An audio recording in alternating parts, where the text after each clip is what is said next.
My dear students, welcome to N K Baba chemistry classes. अब आप लोगों को जागने की ज़रूरत है। परीक्षा नज़दीक आ गया है। खूब जोश खरोट के साथ पढ़िए। ऐसे काम नहीं चलने वाला है। अभी ये तो मेन पढ़ाई है। जितना मेहनत करेंगे उतना आपको फ़ायदा होगा। आप 5-6 महीना पहले क्या पढ़े वो आपको याद नहीं होगा, लेकिन अभी जो पढ़ेंगे वह याद रहेगा और वही आपके एग्जामिनेशन में काम करेगा। कहा जाता है कि करत करत अभ्यास के जड़मति होत सुजान, रसरी आवत जात ते सिल पर पड़त निशान। यह कहावत चरितार्थ है और इस कहावत को आप अपने जीवन में उतारिए, तभी आप जो है एक सफल विद्यार्थी बनेंगे।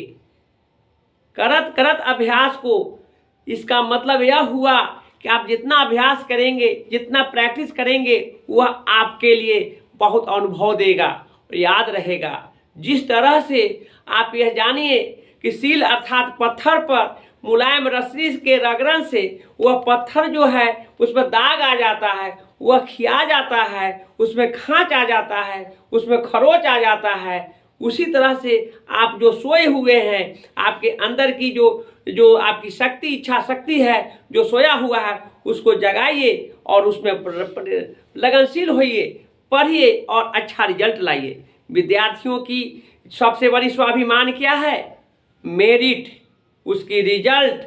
यह कब आएगा? जब आप मेहनत करेंगे। अब बारी आ गया है आप लोगों को पढ़ने का।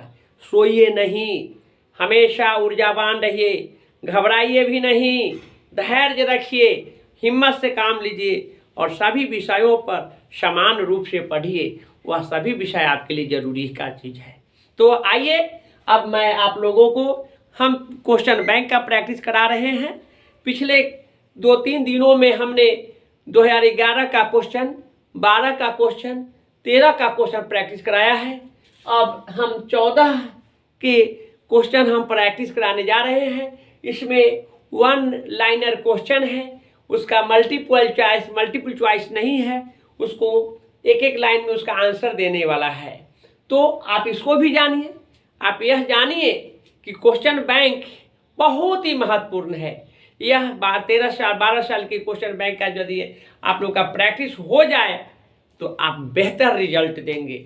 यह मेरा चैलेंज है, यह मेरा अनुभव है। मेरा अनुभव कहता है कि आप अच्छा से अच्छा रिजल्ट देंगे और यह कोई भारी चीज़ नहीं है। हमसे जुड़ के रहिए ना और पढ़िए, तो एकदम आसान है। एक एक क्वेश्चन देखते हैं, 5-7-8 क्वेश्चन आपको प्रैक्टिस कराते हैं। अभी से 25-30 दिन का मेरा टारगेट है कि मैं आपको पढ़ा करके बेहतर से बेहतर रिजल्ट दूँ। बस घबराइए नहीं, हमारे साथ आप जुड़े हुए रहिए और उसको पढ़िए।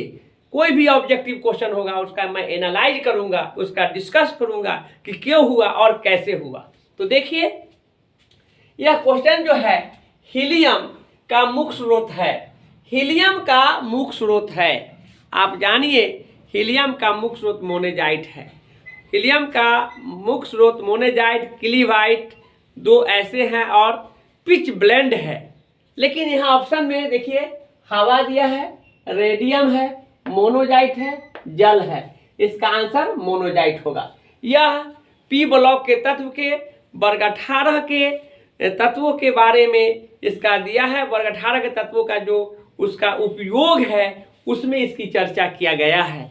आप यहाँ पर जानिए कि हीलियम जो है, हीलियम का मुख्य अयस्क जो है वह एक ही नहीं है, इसका 3 है। एक है मोनोजाइट,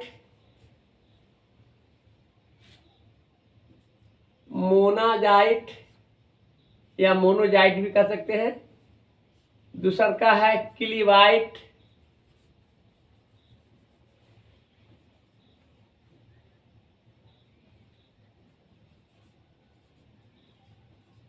और तीसरा है जिंक ब्लेंड, पिच ब्लेंड।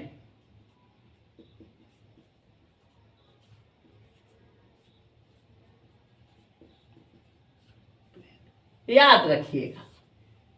तो इसका हो जाएंगे मोनाजाइट। यदि तीनों ऑप्शन रहता, लास्ट में ऑल रहता तो ऑल होता, यदि मोनाजाइट की जगह पर आपको क्लीवाइट होता तो क्लीवाइट होता, या उसके जगह पर पिच ब्लेंड होता तो वह भी होता।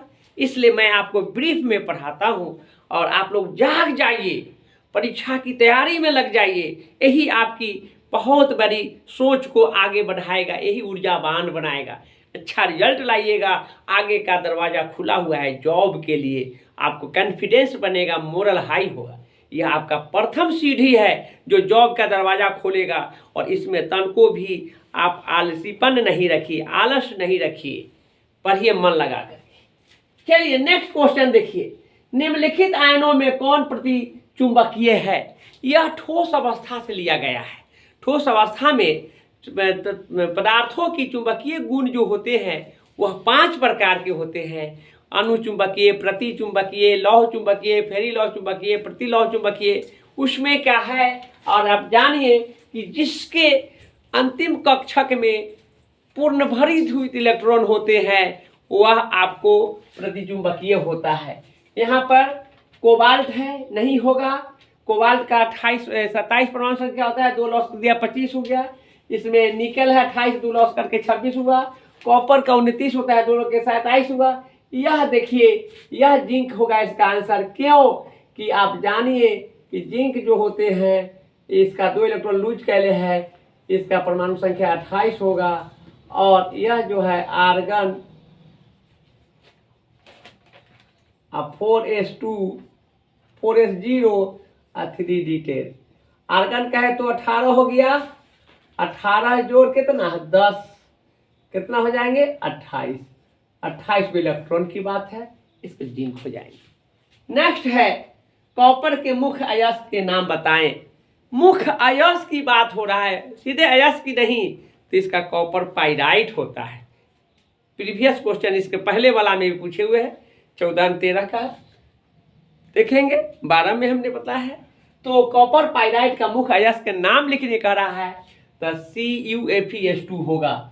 इसका आंसर यह है, क्या है हमने लिखा है, कॉपर का मुख्य अयस्क क्या है, कॉपर पाइराइट होता है, जिसका सूत्र होता है CuFeS2 होता है। तो आपको यह जानेंगे, बहुत ही बेहतर है। और इसके बाद नेक्स्ट है पेप्टीकरण पद को परिभाषित करें। पेप्टीकरण, पेप्टीकरण यह आपको, यह जो है आपको पृष्ठ रसायन से लिया गया है, सरफेस केमिस्ट्री का है। और यह पेप्टीकरण जो होते हैं यानी यह वह प्रक्रिया जिसमें किसी ताजे बने अवक्षेप को उचित वैद्युत अपघटन में मिलाकर कोलाइड विलयन में बदल दिया जाता है, तो उसे पेप्टीकरण कहते हैं। बहुत अच्छा है, इसको 2 नंबरिया में भी पूछा जाएगा, तो इसको जवाब दिया जा सकता है। नेक्स्ट है अयस्क में उपस्थित अशुद्धियों को क्या कहते हैं? अयस्क में उपस्थित अशुद्धियों को गैंग या मैट्रिक्स कहते हैं, इसे अप अयस्क भी कहते हैं। तो अयस्क में उपस्थित अशुद्धियों को क्या कहते हैं? गैंग कहते हैं। यह पीछे यह आपको 2012 का क्वेश्चन में भी है यह, तो यहाँ पर 1 मार्क्स में लिखना था, 1 लाइनर क्वेश्चन है, आपको इसके लिए हमने यहाँ पर रिप्रेजेंट किया है। क्या कहलाएगा? गैंग कहलाएगा। नेक्स्ट है NiCO4 में निकेल Ni की ऑक्सीकरण संख्या कितना होता है? यह देखिए, यह 2012 में भी पूछा है, 13 में भी पूछा है और 14 में भी है। यानी आप जानेंगे ऑक्सीकरण संख्या 0 होता है। कारण यह है कि CO कार्बोनाइल है, कार्बोनिल का यौगिक है, यौगिक का ऑक्सीकरण संख्या 0 होता है, तो निकेल का भी क्या हो जाएंगे? 0 होगा। ऑप्शन में था, मल्टीपल चॉइस में यहाँ पर लिखना है, कोई दिक्कत नहीं है। नेक्स्ट है विद्युत विच्छेदन का उपयोग किसमें किया जाता है? बहुत ही अच्छा क्वेश्चन है। तो विद्युत विच्छेदन का उपयोग धातुओं के निष्कर्षण में किया जाता है। विद्युत विच्छेदन का उपयोग धातुओं के निष्कर्षण में किया जाता है। काफी इंपॉर्टेंट क्वेश्चन है, इसको बढ़िया से पढ़ने की जरूरत है।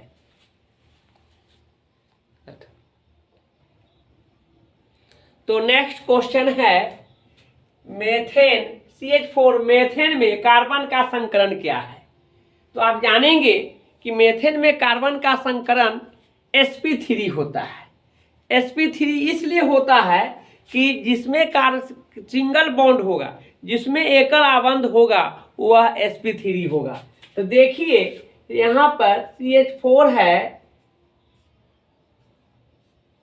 कार्बन हाइड्रोजन के बीच सिंगल बॉन्ड है, सिंगल बॉन्ड बनने के कारण उसमें कैसा संकलन होगा, sp3 होगा। यानी sp3 हो गया, AbSp3 है, AbSp3 है और sp3 है। कैसा होगा, तो sp3 होगा, ध्यान रखेंगे। अब पूछेगा कि कितना sp3 होगा, तो कितने होंगे, 1 2 3 4 होगा। आप ये भी जानेंगे कि sp3 होगा तो यह होगा आपको सिग्मा बॉन्ड, क्या होगा, सिग्मा आबंध होगा। तो यहाँ पर मेथेन में सिंगल बॉन्ड है, इसलिए sp3 हाइब्रिडाइजेशन है और सिग्मा बॉन्ड है, और कुछ नहीं जानना है। नेक्स्ट है ओलियम का सूत्र क्या है। देखिए ये बहुत इंपॉर्टेंट क्वेश्चन है। सल्फ्यूरिक अम्ल के जो पढ़ाया जाएगा, जो आप जानेंगे वर्ग 16 का जो तत्व है जिसमें सल्फ्यूरिक अम्ल का प्रिपरेशन तय करना है, तो वहाँ पर ओलियम का एक शब्द आया है। जब ओलियम को जल के साथ अभिक्रिया कराते हैं तो 98% शुद्ध सल्फ्यूरिक अम्ल बनता है, तो वही ओलियम है जो इसको H2SO7 कहते हैं। यह बहुत ही इंपॉर्टेंट है, इसको आप याद रखेंगे, ओलियम का सूत्र। नेक्स्ट ये भी बहुत बेजोड़ है, कॉपर प्लस का इलेक्ट्रॉनिक विन्यास क्या है। तो आप जानेंगे कि कॉपर का एटॉमिक नंबर 29 होता है और एक इलेक्ट्रॉन प्लस है तो एक इलेक्ट्रॉन लॉस किया तो हो जाएंगे 28। जो इलेक्ट्रॉन लॉस करेगा वह s ऑर्बिटल का इलेक्ट्रॉन लॉस करता है और d में वह कंप्लीटली फुलफिल होता है। देखिए 1s2 2s2 2p6 3s2 3p6 4s0 और 3d 10, या आप देखेंगे 2 2 4 6 10 2 12 6 18 18 वाला को आर्गन कहते हैं। आर्गन के बाद क्या बच गया, 4s0 और 3d 10।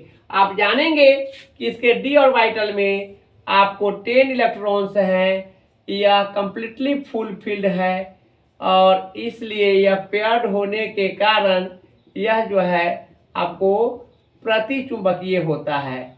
कैसा होता है, प्रतिचुंबकीय। डी ऑर्बिटल पूरा है, कैसा है इसका नेचर होगा, तो प्रति चुंबकीय गुण का होगा। ये भी पूछा जा सकता है। नेक्स्ट जानिए H3PO3 में फास्फोरस की ऑक्सीकरण संख्या क्या है। H3PO3 में फास्फोरस की ऑक्सीकरण संख्या +3 होता है, याद रखेंगे +3। इसमें H3PO2 में फास्फोरस की ऑक्सीकरण संख्या +1 और H3PO4 में फास्फोरस का ऑक्सीकरण संख्या +5। यह जानिए कैसे होगा। आप जानेंगे कि ऑक्सीजन का होता है -2, कितना होता है, -2। पहले एक बतला देते हैं, H3PO3 जिसका यह हो गया हाइड्रोजन का +1 होता है। कितने हाइड्रोजन है, 3 है, 3 से गुना कर दीजिए, P को निकालना X मान लीजिए और O का होता है -2, कितने हैं, 3 गो है, यानी +3 जोड़ X प्लस -6, यह यौगिक है। यौगिक का ऑक्सीकरण संख्या क्या था, 0 के बराबर होता है। तो +3 + X -6 बराबर 0, यानी +3 + X बराबर +6, इसलिए X बराबर हो जाएंगे +6 घटाओ 3, यानी X बराबर +3 होगा। यह आपका कर, लेकिन इतना नहीं करना है। एक चीज जान लीजिए, जितना ऑक्सीजन दुगना कर दीजिए, हाइड्रोजन घटा दिए, 3 दूना 6, 6 में से 3 घट गया 3 होगा। यहाँ देखिए कितना है, 2 है, जितना ऑक्सीजन उसको दुगना करके और जितना हाइड्रोजन उतना घटा दीजिए, तो 2 दूना 4, 4 में से घट जाएगा 3, 2 दूना 4 में से 3 घट जाएगा, +1 हो जाएगा। 4 है ऑक्सीजन है, 4 दूना 8, 8 में 3 घटा देंगे, कितना 5 हो जाएगा। कोई जरूर नहीं ऐसे मेथड को जानने का, इस तरह से हो जाएंगे। नेक्स्ट क्वेश्चन है K4FeCN6 का IUPAC नाम लिखे।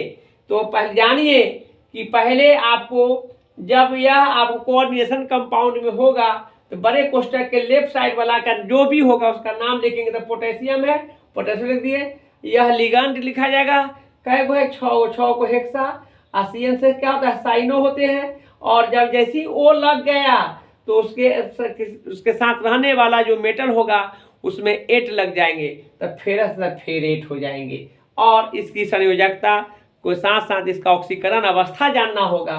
और ऑक्सीकरण अवस्था जानने का ट्रिक है कि जितना लिगेंड की संख्या हुआ उसमें से घटा दीजिए 2 संख्या, 12 वाला में से छोटा वाला संख्या घटा दीजिए, 6 में से 4 गया 2 हो जाएगा।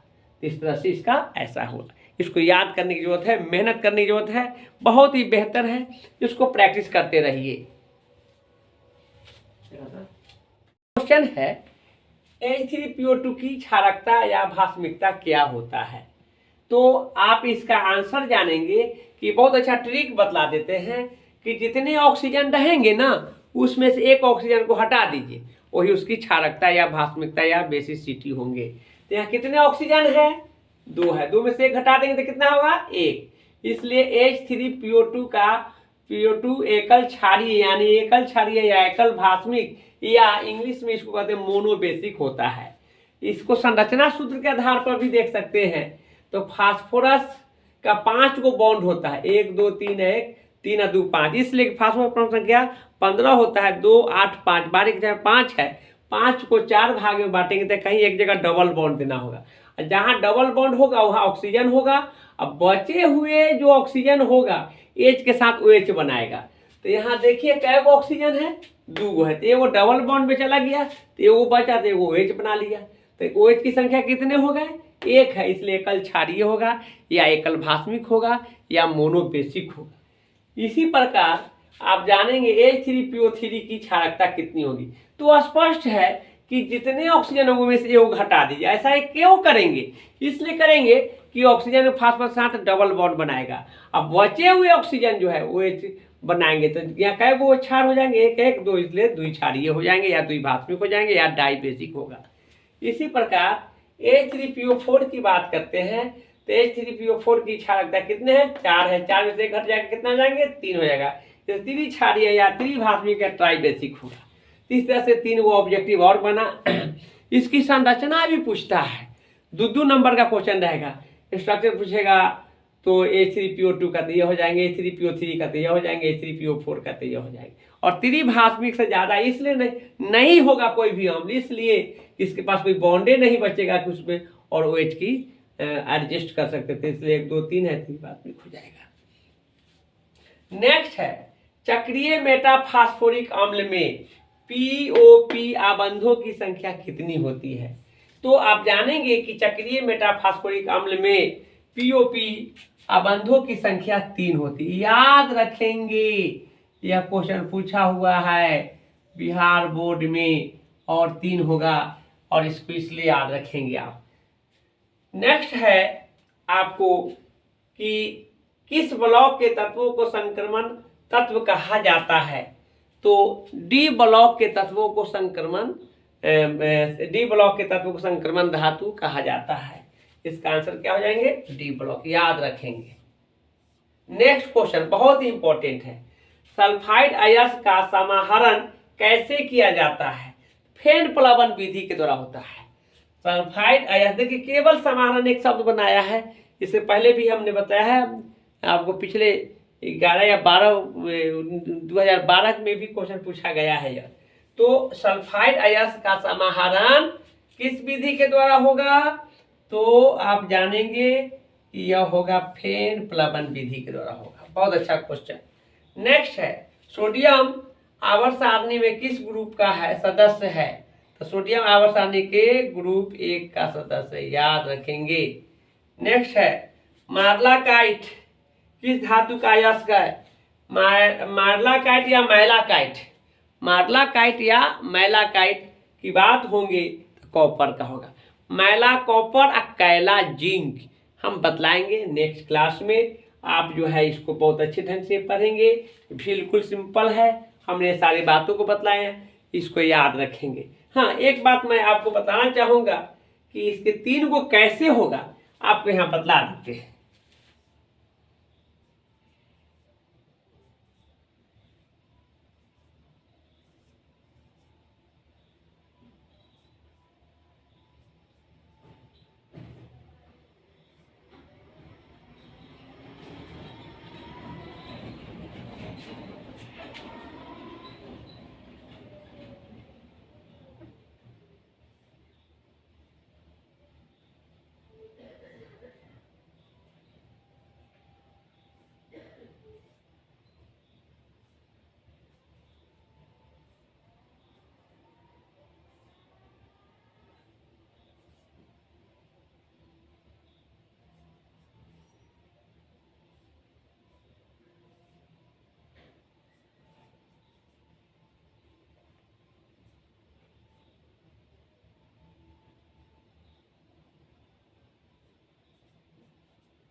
देखिए यही होगा।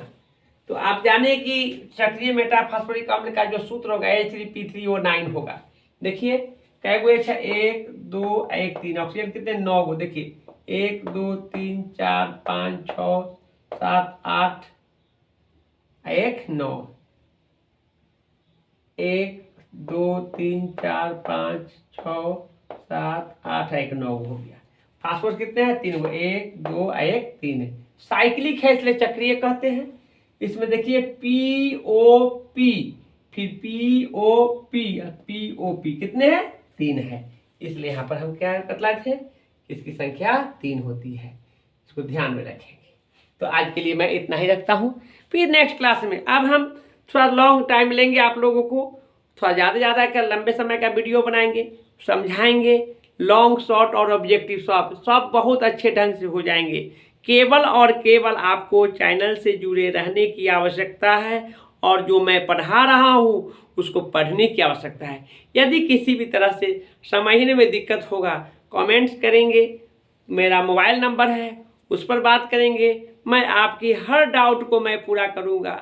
लेकिन और केवल पढ़ते रहिए, बेहतर रिजल्ट आएगा। मैं अपने अनुभव की बात, अपने अनुभव को आप लोगों के साथ शेयर कर रहा हूँ कि क्वेश्चन बैंक बहुत ही अच्छा है। उसका क्वेश्चन जरूर पढ़िए, आंसर अपना से तैयारी कीजिए। तो आज के लिए इतना ही रखते हैं।